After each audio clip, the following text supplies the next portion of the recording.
네, 다음 소식입니다. 재판은 국민들의 삶에 민생에 많은 영향을 미치는데 지금 대법원 사법부 수장은 2달째 공백 상태입니다. 오늘 조희대 대법원장 후보자 인사청문회가 국회에서 열립니다. 현장으로 가보겠습니다. 나혜인 기자 나오십시오.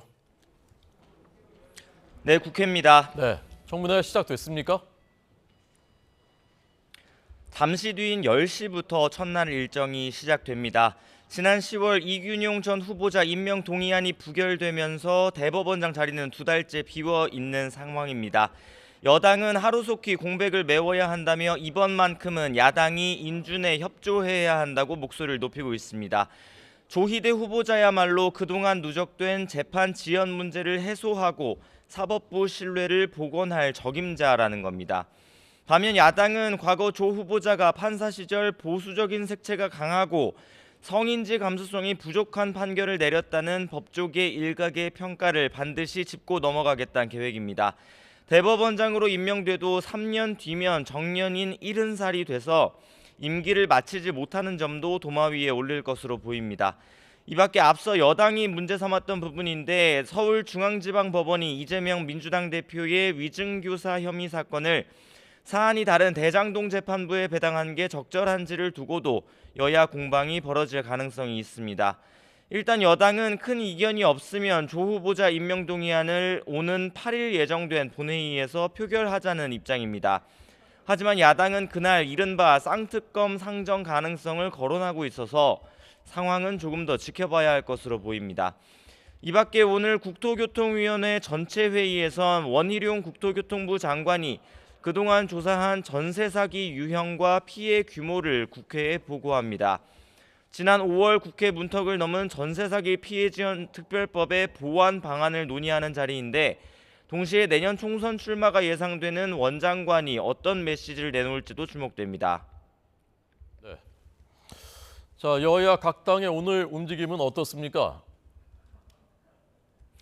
네, 국민의힘에서는 지도부와 혁신위원회의 갈등 국면이 계속되고 있습니다.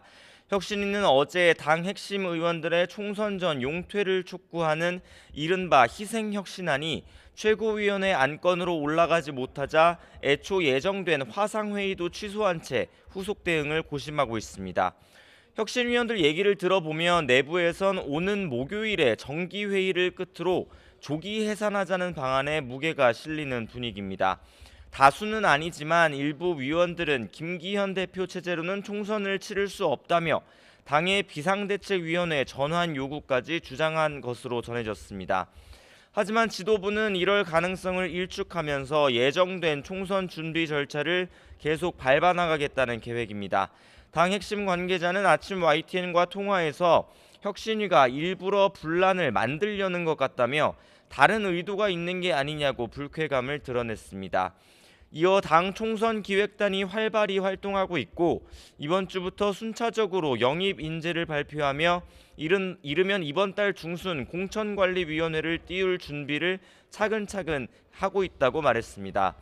특히 총선 공천을 총괄한 공관위원장은 김기현 대표가 직접 단수 후보자를 검토하고 있다고 전했습니다. 민주당은 이낙연 전 대표의 신당설에 당내 이상민 의원의 탈당과 비이재명계 의원들의 집단 행동이 겹치며 요동치고 있습니다. 이낙연 전 대표는 오늘 아침에도 라디오 방송에 나와 현 이재명 대표 체제 리더십과 강성 지지층의 압박이 당내 민주주의를 억압하고 있다며 신당 창당 가능성을 다시 언급했습니다. 여기에 어제는 조국 전 법무부 장관이 광주 북콘서트에서 총선 출마와 신당 창당설에 관해 의미심장한 말을 남겼습니다.